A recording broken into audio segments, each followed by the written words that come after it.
Ini andai kan yang disebut Quran itu menjadi itu saja hukumnya, maka yang haram poligami hanya mengumpulkan mbak dan adiknya, karena Quran hanya bilang wa antajma'u bainal ukhtain. Tapi tentu itu kebodohan, mesti gak tahu ngaji usul fikih.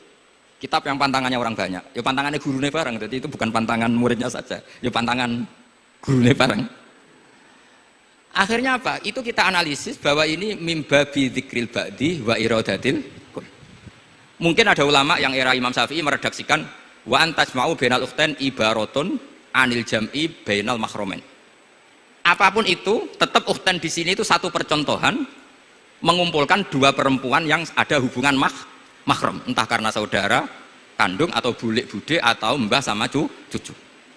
Lalu pertanyaannya, kenapa Quran tidak menyebutkan mbah dan cucu? Kebayang nggak misalnya Gus Rikza nikah orang perempuan cantik umur 25 plus mbahnya umur 70 tahun? Nggak mau membayangkan. Katanya tidak mau membayangkan. Artinya gini, orang waras itu tidak akan melakukan seperti itu, maka nggak perlu dilarang. Tapi nak rabi bae sesuai gedon, jebule ayu adi itu banyak. Terus dongano bae mati itu banyak itu.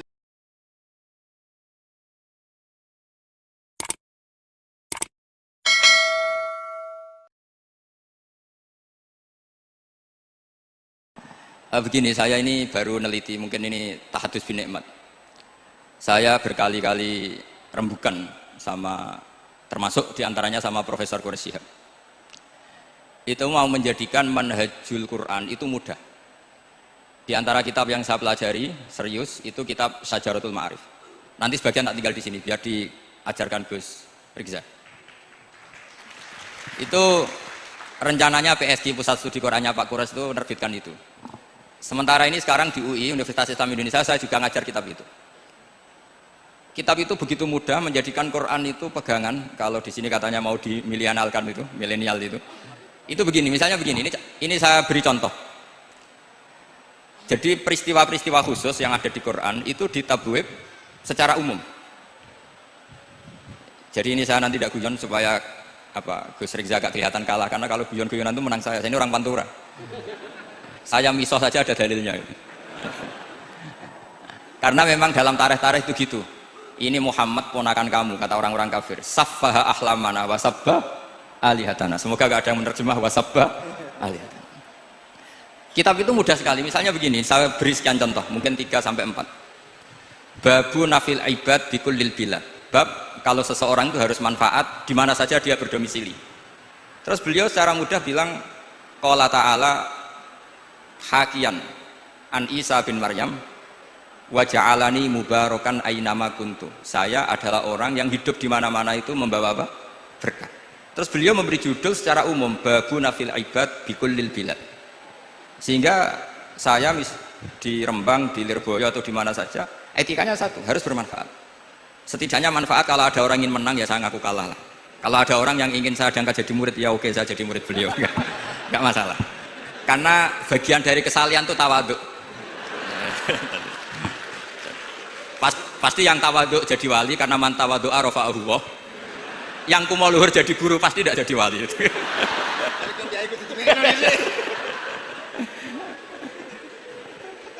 Terus ada bab yang sesuai dalam konteks Indonesia. Itu juga dibabkan umum, babu saddid dzara'i. Bab menutup pintu potensi-potensi yang enggak baik.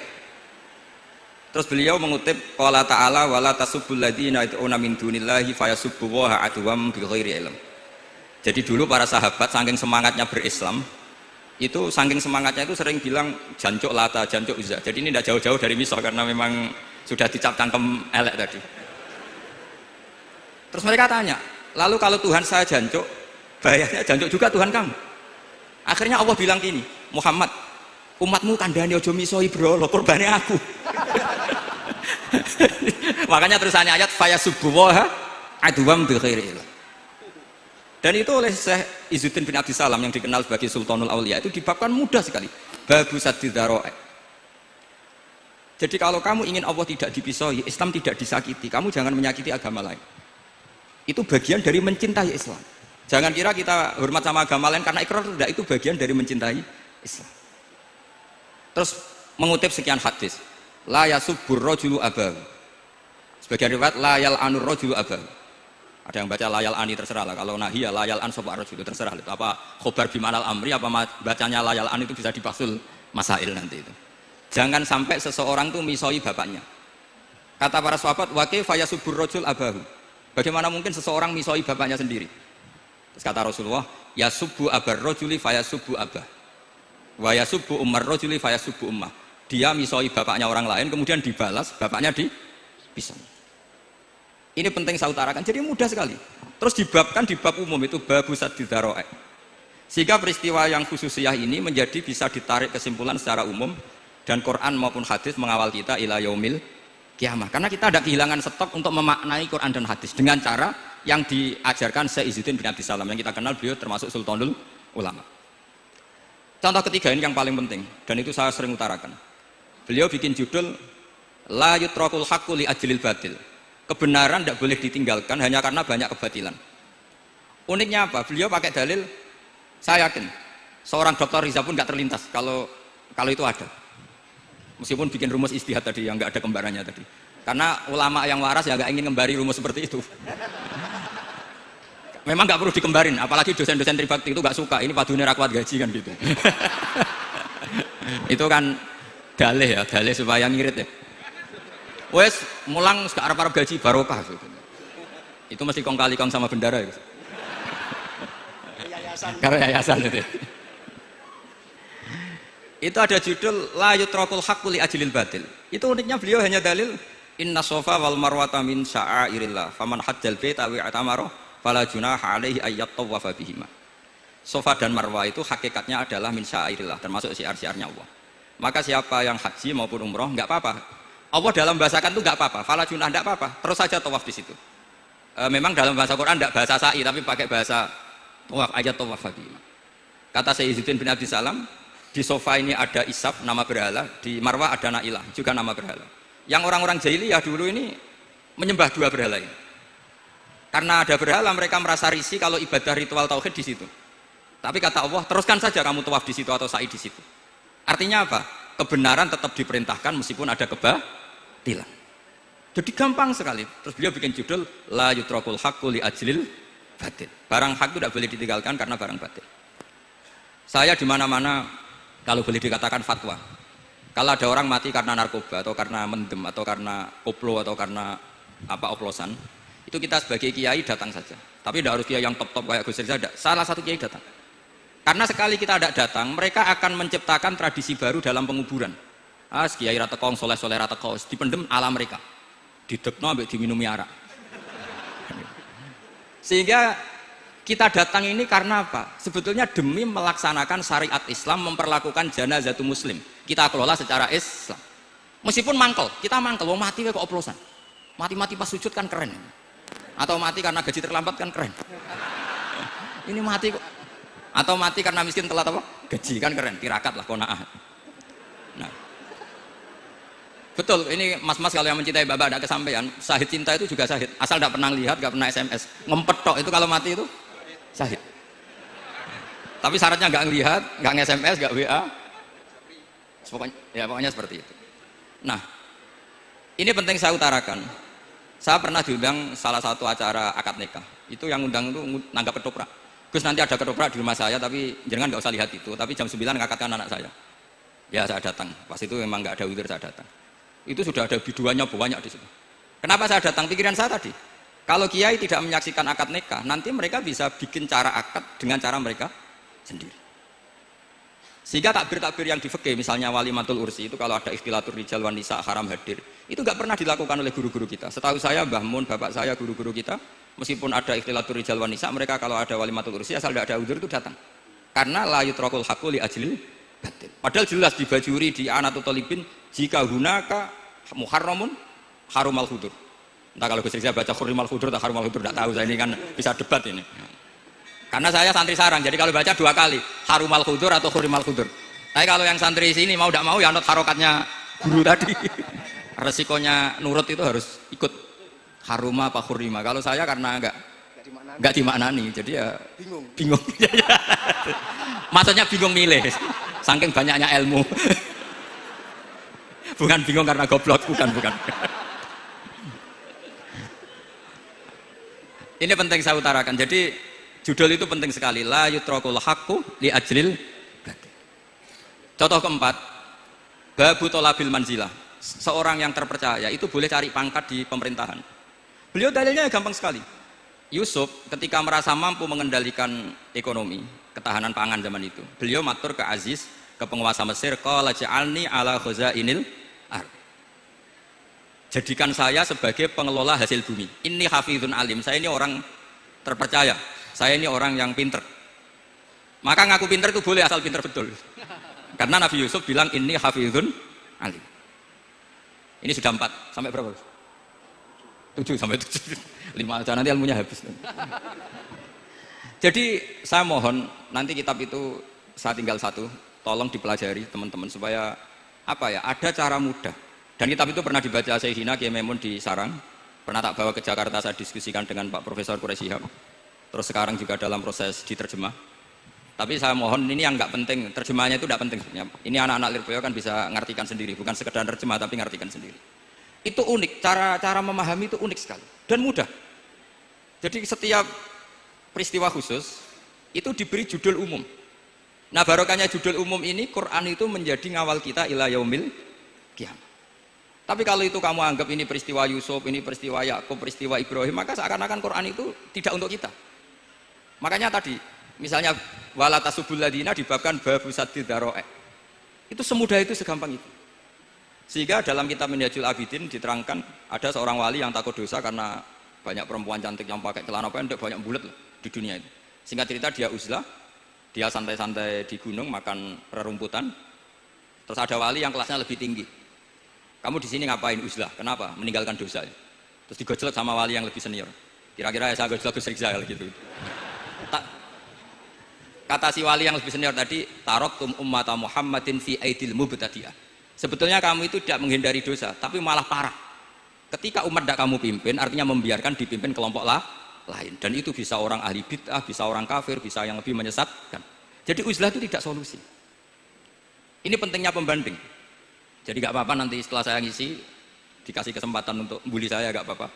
Saya terlalu sakti untuk dikalahkan. Jadi artinya muhibin saya itu gak ngefek lah kalau saya diadili siapa? Gus Riksa. Gak ngefek. Jadi menurut saya nanti tak kasih kesempatan untuk ngadili saya. Terus setelah itu selesai, saya tidak jawab lagi. Sebagai latihan calon wali itu harus sabar, Mang. Jadi wal kadhiminal ghaidha wal afina anin nas. Jadi setelah saya dibully nanti saya bilang sudah, saya maafkan, wassalamualaikum, terus gitu. Terus contoh yang paling ekstrim gini Gus Riksa, ada contoh babu jawazin namimah limaslahatin. Bab boleh adu-adu. Adu-adu itu mengadukan satu peristiwa yang buruk ke orang lain karena maslahat. Itu contohnya unik sekali. Saya ini bingung, masa ada namam atau namimah kemudian ditoleransi. Terus beliau pakai dalil wajah arojulum min aqsal madinati yas'a.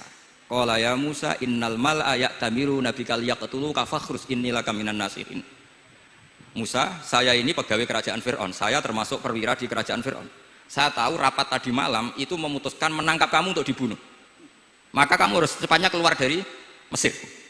Itu kan sebetulnya tipikalnya agak namimah, adu-adu, tapi limas lahatin. Itu mudah sekali kitab itu. Jadi saya mohon anak-anak tribakti yang mau mengkaji Quran ingin alim, pakai kitab itu. Saya jamin kalau khatam pasti alim. Khatam paham maksudnya. Daripada sampean pakai metode usul fikih itu keruwetan, karena selain judulnya sudah ruwet. Lubul usul itu sudah ruwet. Dulu saya ngaji di Sarang itu semua satu kelas itu semuanya dapat 4 terus. Kecuali saya tidak dapat nilai karena gurunya bingung biji. Tidak tahu bingungnya itu karena dianggap terlalu alim atau terlalu goblok, tidak tahu saya. Yang jelas usul fikih saya itu nggak ada nilainya. Begini kalau dalam usul fikih kan begini. Ya ini agak menghormati pasca sarjana, jadi agak-agak ruwet. Biar kesannya itu ya intelek atau pinter lah gitu. Kalau guyon terus itu kan nganggap sampean itu isane mau paham guyon itu. Jadi kan ngergani orang seperti orang guyon terus itu. Tapi ini agak serius. Begini. Misalnya saya sebagai kiai ngundang Zaid, kamu ke sini. Saya sudah sebut Zaid ke sini, ada tamu. Sebetulnya saya ingin Zaid apa ingin cah dalam siapa saja asal bisa melayani tamu. Zaidun itu zikrul ba'di wa iradatil kul apa zikru Zaidin fi ainihi. Itu kan jadi perdebatan di ilmu usul fikih. Ketika Zaid gak ada, terus di situ ada pelayan yang bernama Bakar Umar gak datang, pasti kiainya marah. Cek sombong nih santriku, tak udang rano sing moro. Terus misalnya anak-anak bilang, Pak Yai Anda kan tadi manggil Zaid, tidak manggil kita. Cek goblok maksudku ono sing nyuguhi teh. Ora kudu Zaid, Bakar Umar yo kena. Bocah kok goblok kan mesti gitu. Artinya gini, menyebut aktor dalam Quran atau hadis itu yuradu syakhsun bi'ainihi, apa itu bagian dari zikrul ba'di wa iradatil. Sehingga semua peristiwa di Quran, entah itu nyebut Fir'aun, berarti mewakili orang togo, orang yang lacut. Menyebut Musa, mewakili orang baik. Apa bagaimana?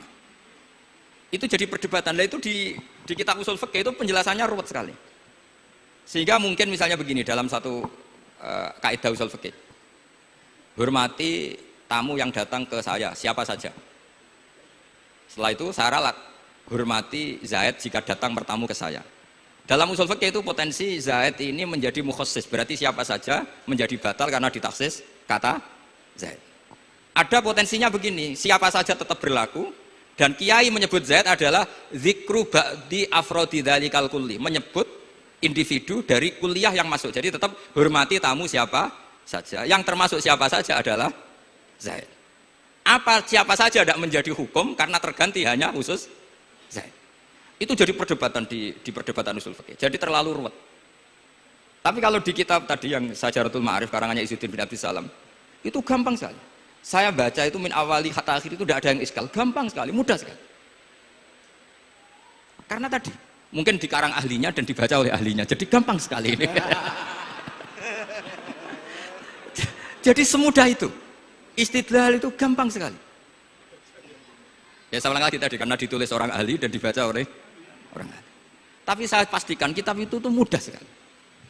Kenapa saya menyarankan begitu? Karena begini, sekarang tuh banyak orang menafsirkan Quran karena hanya melihat terjemah atau dengar-dengar dari orang lain. Sementara kita yang gudangnya, kita ya semua lah, santri sarang Lirboyo semua, itu tidak mau memulai. Andai kan kita mau memulai, maka kita akan tahu apakah zikrus syai' itu menjadi ta'yin, harus itu, atau zikrus syai' itu zikrul ba'di wa iradatil. Saya beri contoh masalah hukum fikih, karena ini bidang saya dulu ketika muda sering mewakili Anwar Musyawarah di Lirboyo. Dulu yang mewakili Lirboyo Gus Isom, Gus Rizal belum musuh saya dulu, belum musuh saya dulu. Jadi kalau musuh saya itu terlambat, saya sudah sufi, sudah agak ahli fikih, sudah pensiun, bukan karena sudah bodoh, tapi sudah ben diurusi sing nom-nom gitu. Sudah makom saya sudah ndak itu sudah. Ndak tahu entah makom saya dari mana, ndak tahu saya. Misalnya begini, saya beri contoh. Di antara yang nggak boleh dalam pernikahan adalah wa antajma'u bainal ukhtain. Menikahi mbaknya plus adiknya, fi nikahin wahid, tahta rajulin wahid. Jadi nggak boleh mempoligami mbak bersama adiknya. Kalau kita percaya zahirun nas, maka yang haram hanyalah wayoh atau berpoligami mbak dan adik. Dan itu bahaya kalau ada memahami seperti itu. Zaman Rasulullah Sugeng ngendikan ditambahi satu tok sama Nabi. Wala benal mar'ati wa ammatiha wala benal mar'ati wa kholatiha. Itu kalau orang Jawa kan satu, karena bule dan bude, orang Jawa itu sama, dari bapak ya bule, dari ibu juga bule. Tapi kalau orang Arab bilang min jatil ab disebut ammah, min jatil dikatakan kholah. Nabi zaman Sugeng itu hanya nambah itu tok. Juga gak boleh menikahi ponaan plus buleknya atau menikahi buleknya plus ponaannya. Kemudian oleh ulama fikih ditambahi satu kaidah, dua perempuan yang kalau saja laufurido itu kalau saja diandekan yang satu lelaki tidak boleh nikah, maka orang ini tidak boleh dijamu dikumpulkan tahta rajulin wahid. Berarti memasukkan siapa saja, mbah dan cucunya, perempuan dan buleknya, perempuan dan saudaranya. Nah, artinya gini, andekan yang disebut Quran itu menjadi itu saja hukumnya, maka yang haram poligami hanya mengumpulkan mbak dan adiknya, karena Quran hanya bilang wa antajma'u bainal ukhtain. Tapi tentu itu kebodohan. Mesti gak tahu ngaji usul fikih. Kitab yang pantangannya orang banyak, ya pantangannya gurunya bareng. Jadi itu bukan pantangan muridnya saja, ya pantangan gurunya bareng. Akhirnya apa? Itu kita analisis bahwa ini mimbabi dzikril ba'di wa iradatil kul. Mungkin ada ulama yang era Imam Syafi'i meredaksikan wa antajma'u bainal ukhtain ibaratun anil jam'i bainal mahromen. Apapun itu, tetap ukhtain di sini itu satu percontohan mengumpulkan dua perempuan yang ada hubungan mahram, entah karena saudara kandung atau bulik bude atau mbah sama cucu. Lalu pertanyaannya, kenapa Quran tidak menyebutkan mbah dan cucu? Kebayang nggak misalnya Gus Rizal nikah orang perempuan cantik umur 25 plus banyak umur 70 tahun? Nggak mau membayangkan. Katanya tidak mau membayangkan. Artinya gini, orang waras itu tidak akan melakukan seperti itu, maka nggak perlu dilarang. Tapi nak rabi mbak sesuai gedon, jebule ayu adi itu banyak. Terus dengan mbak mati itu banyak itu. Sehingga yang potensi bahaya itu antas mau final ukten. Karena yang potensi nakal itu ya itu tadi. Roh nambah luwe ayu rabi adike, semoga kalau sedang keluarga orang lain ceraikanlah. Tungone maksa. Tungone maksa itu mau. Jadi ini penting saya utarakan. Jadi ini serius tapi saya tetap rileks. Jadi mohon dipelajari lah usul fikih. Kalau usul fikih Anda kesulitan, pelajari saja kitab Syajaratul apa? Ma'arif. Nanti kitabnya saya titipkan siapa saja Pak. Insya Allah sampai ke kursi saya. Apa kitab Syajaratul Ma'arif. Itu menurut saya kitab terbaik dalam mempermudah memahami Quran. Ya modelnya begitu. Misalnya tadi babu nafil ibad bikulil bilad, bab seorang hamba sebaiknya di mana saja bermanfaat. Terus cerita tentang Nabi Isa wa ja'alani mubarakan ainamakum. Saya masih ingat baca kitab supaya Pondok Lirboyo bangga bahwa cucu muridnya alim alama. Jadi ini bagian dari itu. Wong putu muridnya we alim, bangunnya murid Lirboyo ora alim, wong putune we alim kan gitu. Jadi kalau sampean ndak alim dosa gede. Saya kata Gus Kafabi kan putu murid, wong putune we alim mosok muridnya gak alim. Awas nak keman gak alim, sini-sini wong. Jadi harus mengkaca putune we alim, apalagi anak ipas. Apalagi anak ipas. Jadi tadi sampai mana Gus? Lupa ya. Sampai adik ayu. Adik ayu terus. Mbake sing ayu kok. Ditungakno tadi. Iya, ditungane bentang mati adik oleh mbake. Tapi adiknya mati Gus. Saya teruskan lagi ya. Jadi kalau saya masih ingat baca kitab karangannya Imam Syafi'i dalam tema yang mirip ini. Ketika beliau ditanya, boleh enggak seorang lelaki uzubah tidak nikah? Waqat qala Rasulullah sallallahu alaihi wasallam an nikah sunnati faman rahiba an sunnati falaysa minni. Itu kata Imam Syafi'i. Ya kalau dia tidak nikah karena benci sunnah Rasulullah itu buruk, tapi kalau karena takdir dia tidak suka nikah atau enggak payu rabi ya enggak apa-apa kan. Terus Imam Syafi'i ditanya, apa dalilnya? Jawabnya Imam Syafi'i itu rileks sekali. Inna wa ta'ala dzakara abdan sholihan wa wasofa bi annahu hasur. Terus beliau baca ayat wasayyidaw wa hasura wa nabiyyam minas sholihin. Allah itu menyebut sekian hambanya yang soleh, dan di antara hambanya yang soleh itu berstatus hasur, orang yang tidak nikah. Artinya tidak nikah itu bukan mengganggu kesalehan, maka uzubah itu halal. Semudah itu dulu orang memahami Quran. Kok sekarang jadi sulit itu salah gurunya apa salah muridnya? Salah semua. Jadi ini cobalah di apa ya, saya memang ingin supaya Pondok Lirboyo itu mudah sekali paham Quran. Saya ini termasuk heran, kenapa saya yang ngomong tafsir itu menurut saya biasa saja sama. Tapi saya kata orang banyak itu sudah mufasir. Kenapa saya ngomong biasa saja? Karena ya tadi dengan perangkat-perangkat ilmu kayak usul fikih, kayak fikih sendiri, termasuk kitab Syajaratul Ma'arif, memang memahami Quran itu gampang. Wong kafir saja bisa paham dulu. Umar ketika paham Quran itu belum Pondok Lirboyo. Masih kafir. Enggak pernah jadi mustahik. Apalagi wakil rektor, enggak pernah. Tapi ketika adiknya Fatimah baca Quran, Toha ma anzalna alikal Qur'ana litasqa illa tadzkiratan liman, itu dia paham dan menjadi masuk Islam. Itu coba pahamnya itu sama ngajinya dulu mana? Dulu pahamnya karena Quran itu muyassar, mudah. Pernah ada seorang ustadz yang mungkin kalau sekarang agak ekstrim lah. Sama enggak usah bilang cingkrang, enggak usah, pokoknya agak ekstrim. Kamu kok senengannya nuduh orang itu. Sampai saya kadang ketularan, saya ini orang baik, gak suka nuduh orang. Itu ada orang yang agak ekstrim itu, datang ke Harun Ar-Rasyid. Ya Amirul Mukminin gitu. Inni nasihun laka famusyaddidun alika. Fala tajidanna alayya fi nafsika syai'an. Saya ini orang baik-baik, ingin nasihati jenengan, cuma saya agak kasar. Musyaddid itu agak kasar. Dalam bahasa Arab musyaddid siddah itu kasar. Kasar atau tegas, kasar lah. Dalam konteks ini maknanya kasar. Fala tajidanna fi alayya fi nafsika syai'an. Mohon jangan dimasukkan hati. Apa kata Harun Rasyid? Ngendikan itu mudah sekali dan itu sangat Qur'ani. Kata Harun Ar-Rasyid, uskut ya ustad. Sebagian riwayat uskut ya jahil. Hei orang bodoh, kamu diam. Inna Allaha ta'ala ba'atha man huwa khairun minka ila man huwa syarrun minni. Wa ma'a dzalika qala ta'ala faqula lahu qawlan layyinan la'allahu yatadzakkaru aw yakhsha. Kamu diam hei ustad bodoh. Allah Ta'ala itu mengutus orang yang lebih baik ketimbang kamu, yaitu Nabi Musa, ke orang yang lebih buruk ketimbang saya, yaitu Fir'aun. Itu saja harus beretika. Faqula lahu qawlan layyinan. Kok kamu sama-sama muslim mau main kasar sama saya? Kitabnya mana? Kira-kira seperti itu. Akhirnya Ustadz tadi, ternyata jenengan lebih alim, betul sos. Semudah itu orang memahami Quran. Inna wa ta'ala qad ba'asa man huwa khairun minka ila man huwa sarrun minni. Fa inna wa ta'ala ba'asa Musa. Wa Musa tentu lebih mulia ketimbang Ustadz ini. Ila man huwa sarrun minni. Saelek-elek Harun Rasid itu jelek Fir'aun. Musa yang Rasul yang orang sangat baik diutus ke orang yang sangat buruk yaitu Fir'aun, itu saja beretika faqula lahu qaulal layyin. Harus sopan.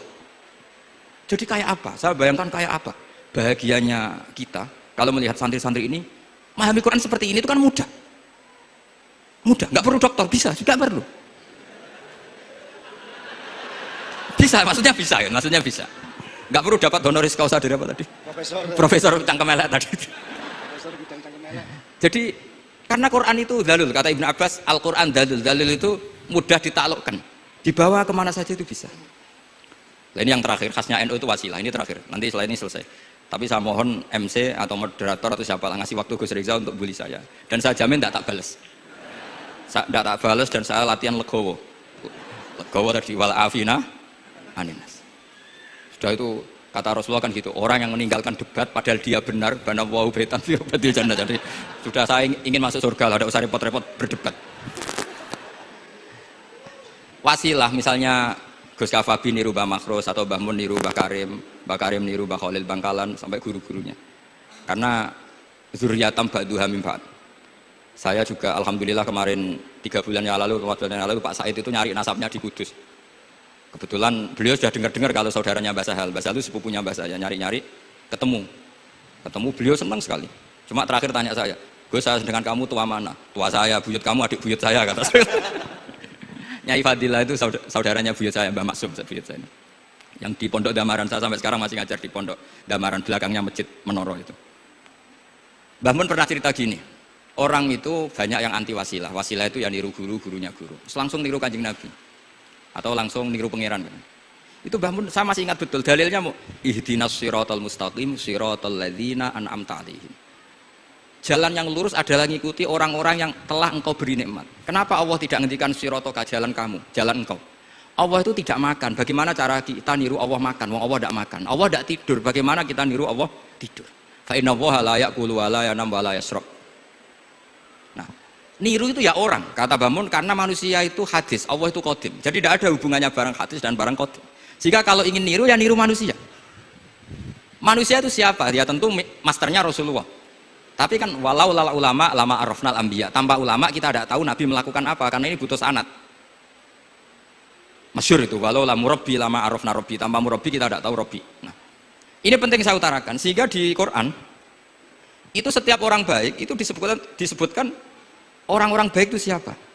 Ulaikal ladzina an'ama Allahu 'alaihim minan nabiyyin min dzurriyyati Adam wa mimman hamalna ma'anu wa min dzurriyyati Ibrahim wa Israila wa mimman hadaina wastabaina. Selalu orang baik itu diceritakan orangnya dan ngikuti orang juga. Ulaikal ladzina hadahum wa fabihudahum muqtadi. Kenapa? Karena kita tidak bisa niru Allah, karena Allah itu tidak makan, tidak minum, tidak tidur, tentu tidak nikah. Tapi sekarang orang tuh geger, wah guru-guru ra mesti bener. Sing marai kaidah nak guru ra mesti bener tuh kita. Kita setiap ngajar di Lirboyo di Sarang bilang selain Rasulullah Muhammad itu tidak maksum. Jadi mereka ketinggalan kalau ngomong kiai ra mesti bener. Tahu kita mulai kecil diajari selain Nabi kok ora maksum. Dekne ro ilmu anyaran kok ngandani sing mulai bayi alim, itu kan lucu. Kita mulai dulu tahu selain Nabi itu tidak maksum. Kok malah dikandani kiai tidak mesti bener, kenapa diikutin? Udah tahu kalau kiai tidak mesti bener. Cuma kalau kiai tidak mesti bener, nak kue mesti ra bener. Lagi-lagi gerakan cangkem elek kan gitu. Kalau kiai itu hanya mungkin tidak bener, kalau kamu mesti tidak bener. Ini penting saya utarakan sehingga mudah sekali. Apa dalilnya wasilah? Ya kita jawab saja. Ihdinas siratal mustaqim siratal ladzina an'amta 'alaihim. Semudah itu Quran dipahami ahlinya. Tapi sekarang kok memahami Quran jadi sulit. Saya menjadi tidak tahu. Ya seperti tadi Izzuddin bin Adi Salam itu banyak dalil la yutrakul haqqu li ajlil batil. Itu contohnya itu hanya inna sofa wal marwata min sya'airillah. Ketika Sofa dan Marwah belum steril dari berhala-berhala itu, ketika Ka'bah belum steril dari berhala-berhala itu, Nabi tetap tawaf di Ka'bah, tetap sa'i di Sofa dan Marwah. Kemudian itu disimpulkan la yutrakul haqqu li ajlil batil. Segampang itu agama. Tapi kenapa menjadi sulit? Jadi saya mohon sekali, karena kitab itu sedang dikaji di BSG Pusat Studi Quran, juga dikaji di pondok saya. Dulu Syekhina Maimun pernah baca juga. Sekarang di UI yang ngajar saya. Jadi saya ingin, dan itu diajarkan ditulis lah oleh ulama sing ma'ruf, bahkan gelarnya Sultanul Ulama. Dalam kasofnya Sayyid Abil Hasan Asyadzili, dalam kasof beliau mengatakan, saya pas kasof dengar satu suara, satu hatif, ya Ali, ma'ala wajil ardi, tidak ada di muka bumi ini kajian fikih sing abha, yang lebih bersinar, yang lebih moncer ketimbang kajian Izzuddin bin Abdissalam. Dan tidak ada kajian ilmu hadis mengalahkan kajian Abdul Azim Al-Mundhiri yang ngarang At-Targhib itu. Era Sayyid siapa? Abil Hasan Asyadzili. Dan tidak ada kajian ilmu hakikat sing abha min majlisika. Dan alhamdulillah kita punya kitab itu, Qawaidul Ahkam Syajaratul Ma'arif Izzuddin bin Abdissalam. Juga kita punya kitab Abdul Azim Al-Mundhiri karena kita pakai At-Targhib At-Targhib itu mukhtasornya Muslim juga. Dan tentu kita juga punya Abul Hasan Asyadzili karena kita rata-rata ngaji hikam, kita tahu hikam adalah muridnya Abdul Abbas Al-Mursi dan beliau adalah muridnya Abul Hasan Asyadzili. Sehingga kita insya Allah ngalami dzurriyatam ba'duha min ba'd, baik dzurriyah nasabiyah maupun dzurriyah sababiyah. Kayak saya tadi dikatakan Gus Kawabi, putu Lirboyo karena Mbah Mun ngaji di Lirboyo. Dan saya bangga karena bisa bully jenengan semua, nak putune wae alim maupun meneh anake. Mun sepakat iki, nak putune wae alim maupun meneh anake. Pun assalamualaikum warahmatullahi wabarakatuh.